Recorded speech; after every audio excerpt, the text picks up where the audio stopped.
Everyone, জেনপাস ইউজিতে যে সমস্ত student seat পেয়েছো, তোমাদের পরবর্তী কাজ হলো সিট অ্যাকসেপ্টেন্স ফি পেমেন্ট করে সিট অ্যালটমেন্ট লেটার ডাউনলোড করা।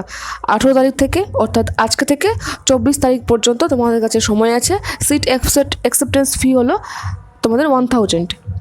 যারা সিট পাওনি তারা সরাসরি পরবর্তী রাউন্ডে চলে যাচ্ছ, তার জন্য তোমাদেরকে কিছু করতে হবে না। তোমরা সেকেন্ড রাউন্ডে অটোমেটিক্যালি পার্টিসিপেট করছো। আর সেকেন্ড রাউন্ডে কিন্তু তোমরা আর নতুন করে চয়েস ফিলিং করতে পারবে না। যারা ফার্স্ট রাউন্ডে রেজিস্ট্রেশনটা করোনি তারা কিন্তু আর সেকেন্ড রাউন্ডে পার্টিসিপেট করতে পারবে না, কারণ একবারই রেজিস্ট্রেশনটা হয়। সো যারা সিট পাচ্ছ, সিট অ্যাকসেপ্টেন্স ফি পেমেন্ট করছো, তোমাদের কাছে দুটো অপশন আছে, অলরেডি জানো হয়তো, নো আপগ্রেড আর ইয়েস আপগ্রেড। সিট অ্যাকসেপ্টেন্স ফি তোমরা অনলাইনে পেমেন্ট করতে পারবে, কিন্তু এই যে আপগ্রেড বা নো আপগ্রেড এটা কিন্তু কলেজে গিয়েই করতে হবে, অ্যালোটেড কলেজে তোমাদের যেতে হবে। তো যারা একদম ফার্স্ট চয়েস পেয়েছো, ধরে নাও কোনো স্টুডেন্ট 1 থেকে মোট 23টা সে চয়েস করেছিল এবং সে তার 1 নম্বর চয়েসটা পেয়েছে, একদম প্রথম চয়েসটাই পেয়েছে। তো তার কাছে আপগ্রেডেশনের কোনো আর অপশান নেই, কারণ ডিফল্টভাবে সে নো আপগ্রেডই করবে। তার নিচে তো তার উপরে তো আর কিছু নেই, সব নিচে আছে, তাই না? তো সেই ক্ষেত্রে তাকে ভর্তি হতে হচ্ছে ওখানে। সে ভর্তি হলে পরবর্তীতে সে মোপআপ রাউন্ডে পার্টিসিপেট করতে পারবে। আর যারা তোমার ইয়েস আপগ্রেড করবে তাদের ক্ষেত্রে কি, যারা ইয়েস আপগ্রেড করবে তোমরাও কলেজে যাবে। হ্যাঁ, একটা কথা বলে রাখি, তোমাদের ফরম্যাট দেওয়া আছে, তোমাদের অফিসিয়াল ওয়েবসাইটেই দুটো ফরম্যাট দেওয়া আছে, আমি লিঙ্ক দিয়ে দেবো। একটা হলো ইয়েস আপগ্রেড, একটা নো আপগ্রেড। যেদিন তোমরা কলেজে যাবে সেদিন তোমাদের এই দুটো ফরম্যাট নিয়ে যেতে হবে।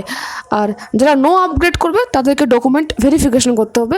ডকুমেন্ট ভেরিফিকেশনে তোমাদের কী কী ডকুমেন্টস লাগবে তা নিয়ে আমি অলরেডি ভিডিও বানিয়েছি। এবার একটা এক্সট্রা ফ্যাশন হচ্ছে মেডিকেল ফিটনেস সার্টিফিকেট, কিন্তু মেডিকেল ফিটনেস সার্টিফিকেট যে লাগবে তার কথা কিন্তু লেখা নেই, ওটা তোমরা কলেজের সঙ্গেই কথা বলে নেবে। কাউন্সিলিংয়ের যে নোটিশটা দেওয়া আছে যেখানে কী কী ডকুমেন্টস লাগবে সেখানে মেডিকেল ফিটনেসের কথা উল্লেখ করা নেই। আর যারা ইয়েস আপগ্রেড করবে তাদেরও ডকুমেন্ট ভেরিফিকেশন করতে হবে না। তবুও তোমরা যারা ইয়েস আপগ্রেড করবে ডকুমেন্টগুলো নিয়ে যাবে যেগুলো তোমাদের লাগবে, লাইক র্যাঙ্ক কার্ড, উচ্চ মাধ্যমিকের মার্কশিট, মাধ্যমিকের অ্যাডমিট কার্ড, ডোমিসাইল সার্টিফিকেট। যদি কারো ভ্যালিড কাস্ট সার্টিফিকেট থাকে বা সে কাস্ট সার্টিফিকেটের মাধ্যমে অ্যালোটেড হয়, তাহলে সেক্ষেত্রে তার ডোমিসাইল সার্টিফিকেটটা লাগবে না। আর মেডিকেল ফিটনেস সার্টিফিকেটের কথা তো উল্লেখ করা নেই, তাই সেই বিষয়ে বলছি না, ওটা তোমরা কলেজের সঙ্গেই কথা বলে নিও। এবং কলেজে গিয়ে কিন্তু তোমাদের ওই দুটো ফরম্যাট দিতে হবে, যে নো আপগ্রেড বা ইয়েস আপগ্রেড।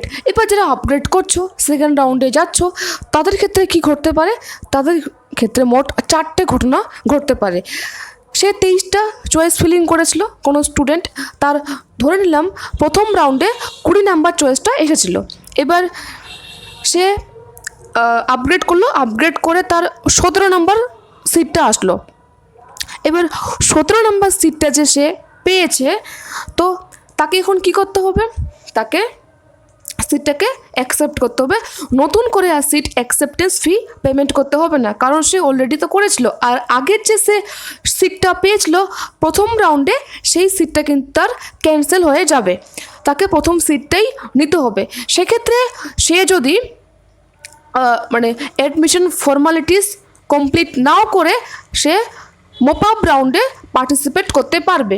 এবার ধরে নাও এই 23টা চয়েসের মধ্যে কোনো স্টুডেন্ট সেকেন্ড রাউন্ডে গিয়ে আপগ্রেড করার পর প্রথমে তো 20 নাম্বারটা পেয়েছিল, তারপর আপগ্রেড করে 17 পেল।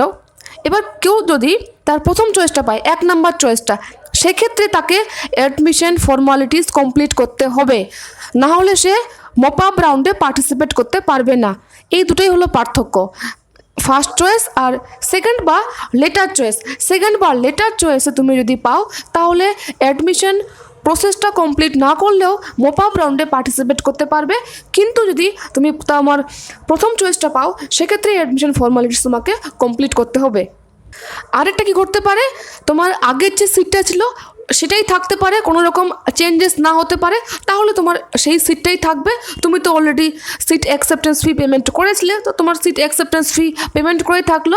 ইভেন সেক্ষেত্রেও তুমি যদি কলেজে না যাও, তুমি যদি অ্যাডমিশন ফর্মালিটিস কমপ্লিট না করো, তাও কিন্তু তুমি মোপআপ রাউন্ডে পার্টিসিপেট করতে পারবে। এবার আসি আমি যে যারা প্রথম রাউন্ডে সিট পায়নি তারা এই রাউন্ডে এসে সিট পেতে পারে। সেক্ষেত্রেও দুটো ঘটনা ঘটতে পারে, সে একদম তার প্রথম চয়েসটা পেতে পারে অথবা তার দ্বিতীয় বা তার পরবর্তী চয়েসগুলো পেতে পারে।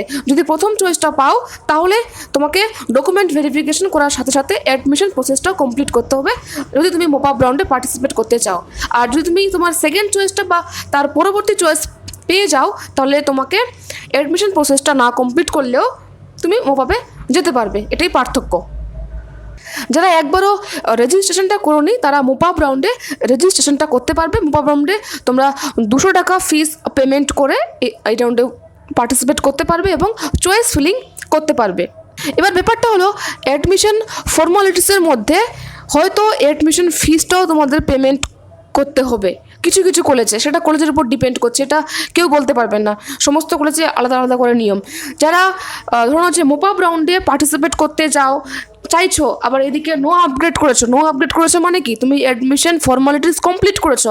এবার অ্যাডমিশন ফর্মালিটি বলতে বোঝায় তুমি হয়তো অ্যাডমিশন যে ফিস সেটাও পেমেন্ট করে দিয়েছো, তখন তুমি মোপ আপ রাউন্ডে যাবে।